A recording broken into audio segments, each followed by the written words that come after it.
Hi guys, I hope you're all safe and well. It's Mitch here. I'm just coming on to do the Facebook card reveals.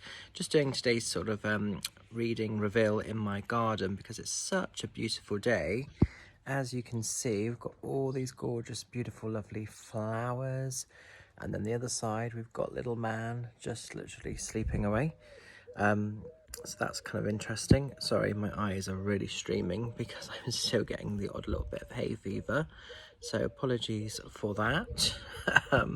Can't be helped. Okay, so as we're going into the cards, if you've been drawn to card 1, we're going into the energy of the Five of Cups.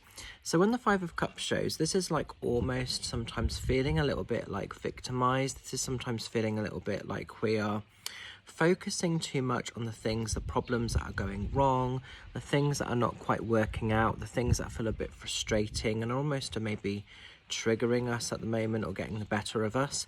But what we've got to start doing is looking at our blessings, because on this table we've got these 2 cups that stand sort of quite strong, quite proud, and we've got all these balloons, we've got all this sort of, there's like, all this finery, all this abundance on this table. And I think sometimes what's maybe happening, if you've been drawn to this card, is we're sort of being triggered quite a lot. We're focusing on the things that aren't quite working. We're focusing on the things that are not quite serving us, rather than the actual great stuff that we still have accessibility to. So I suppose there's a focus. Oh, sorry, I need to scratch my eyes. One sec. Oh dear. My hay fever is slightly better, but my eyes are still a little bit sort of tricky. So we basically need to focus on the great things, the stuff we still have accessibility to, rather than sort of focusing on the things that don't sort of add wealth and value. So if you've been drawn to this card, it's almost like not getting caught in being that victim. It's kind of moving out of that victimization energy and staying focused on where you can make a difference, where your blessings still reside. So maybe sort of some of you have been feeling quite emotionally sort of tried and tested. Maybe the mental mind has been thinking overtime a little bit at the moment. But just sort of shift your focus into those blessings, into those great pieces, rather than focusing on what isn't quite working at the moment, if possible. Not always easy to do, but if possible, that's what needs to sort of happen with this card. Now then, guys, as we're moving into card 2, we're getting into the energy of the Magician. The Magician is probably one of my favorite cards of the tarot. It's a time to harness. It's a time to create and achieve your best life for you. So the Magician is about sort of balance, but it's also about unique energy, really accessing a higher vibration, a higher experience of alignment with self. So if you've been drawn to this card, you've really been focusing on how you want to live your life. What are your goals? What are your dreams? And the Magician has the power to create really whatever experience, whatever reality they want to be part of. It's kind of giving yourself permission and acceptance that you can have this experience. It can be fab, it can be amazing. But it's a very rare, it's a very unique magic. So it's not something that everybody can do. It's not something that everybody can just follow and it will happen. The Magician is about unique, independent energy. So it's almost like it only works well because it's coming from you. It's your energy, it's your magic. It's something that actually celebrates the core of who you are as a person. But you do have balance on the table.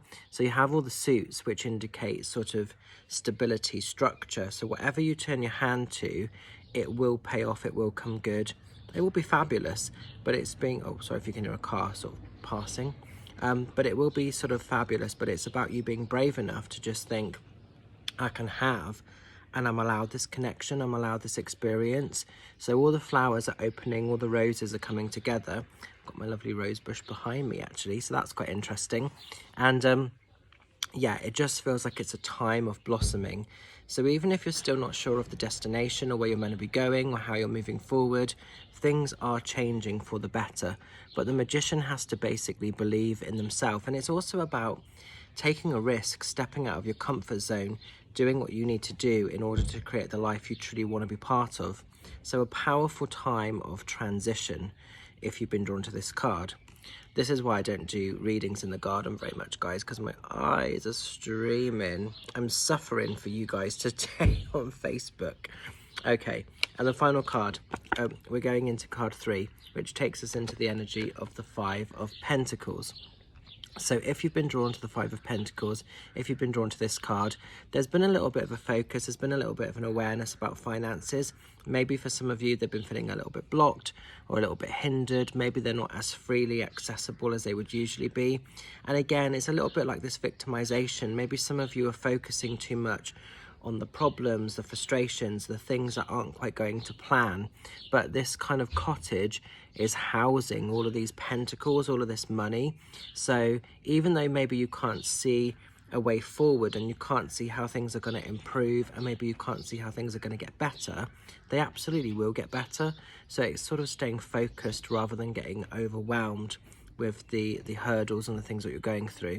So even though there's some vulnerability here, this 5 of Pentacles is saying and suggesting that things will improve, things will get better, they'll be okay. So sort of see beyond the problems, see beyond the blockages if you're going through a bit of something that's making you feel quite vulnerable. Because this 5 of Pentacles can often make us feel quite exposed, quite vulnerable, quite overwhelmed at times, you know, actually, and not always sure sort of where we're meant to be. It's almost like sometimes we feel really caught between a rock and a hard place with this, and we just can't see the way forward. But don't get stuck in the problems, don't feed the negativity of stuff, you know. Focus on actually this opportunity of success, because it's there for you if you want it to be. So even if you can't sort of see where the finances, where the pentacles are coming from at the moment, things will improve, things will get better. So don't stay stuck as a victim. So there's quite a lot of that theme going on at the moment. And it does make sense, because in readings at the moment, a lot of people are feeling stuck. A lot of people are feeling like they're being victimized or personally punished. And life is quite tricky. Life is quite compromising. But life essentially is what we make it. So like attracts like. Where we feed our energy, we get that experience back. So feed your energy into the positivity, even if you're not feeling like that yourself. But oh my God, my eyes, guys, are so streaming. I've never known my eyes to suffer this much in a video. So I'm going to leave it with you. Stay well, stay safe, stay fab. Just a very quick reminder that this coming Saturday, you can catch me at the Weston-super-Mare demonstration of mediumship. So if you want to come along to that, there's still some tickets available. It'd be great to see some of you lovelies there. Oh my God, my eyes. And I will see you very soon. Take care, love and blessings. Bye for now.